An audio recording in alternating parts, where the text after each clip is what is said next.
Whispers of the Abandoned Asylum Chapter 1.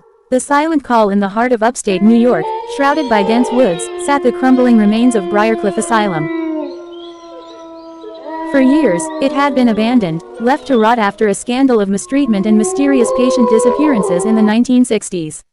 The building was a source of fear and fascination for the locals. Some said they heard voices late at night, others swore the lights flickered on and off by themselves, but no one dared go near, except a group of paranormal investigators.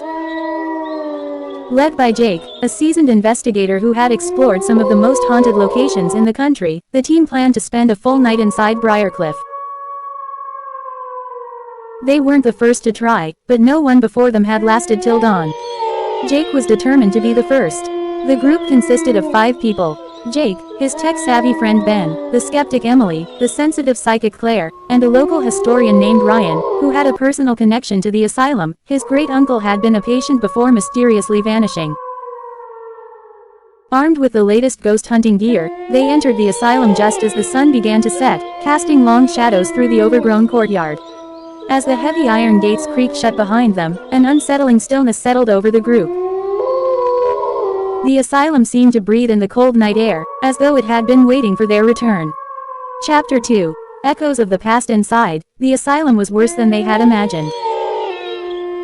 The walls were covered in peeling paint, and broken tiles littered the floor.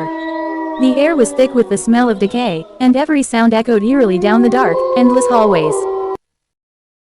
They set up base in what used to be the common room, where patients once gathered. Ben began rigging up the cameras and motion detectors while Claire wandered off, her face pale. "I can hear them," she whispered, her voice trembling. "So many voices, they're calling out."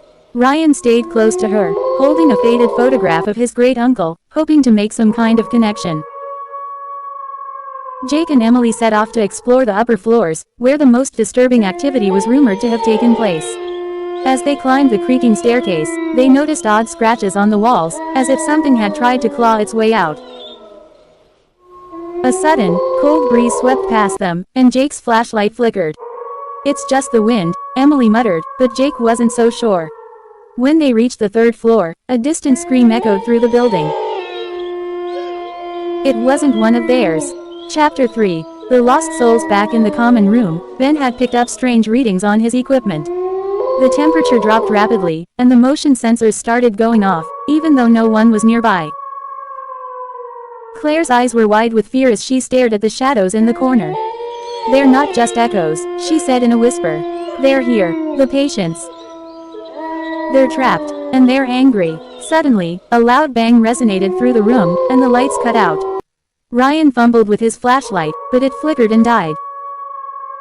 In the pitch black, the team heard footsteps, slow, deliberate, and getting closer. Jake and Emily rushed back downstairs, only to find the common room in chaos.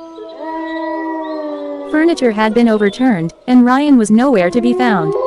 They heard his voice faintly down the hallway, calling out for help, but it sounded distorted, as if it were coming from a great distance. "Ryan!" Jake yelled, but there was no response, only more footsteps. Chapter 4. The dark truth. As they regrouped and searched the asylum for Ryan, they uncovered the asylum's hidden history.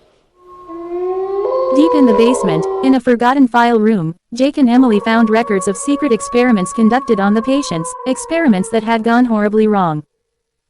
The patients had been subjected to cruel and inhumane tests, and some were never officially recorded as having left the asylum. Instead, their bodies had been sealed in the walls, their restless spirits trapped inside forever.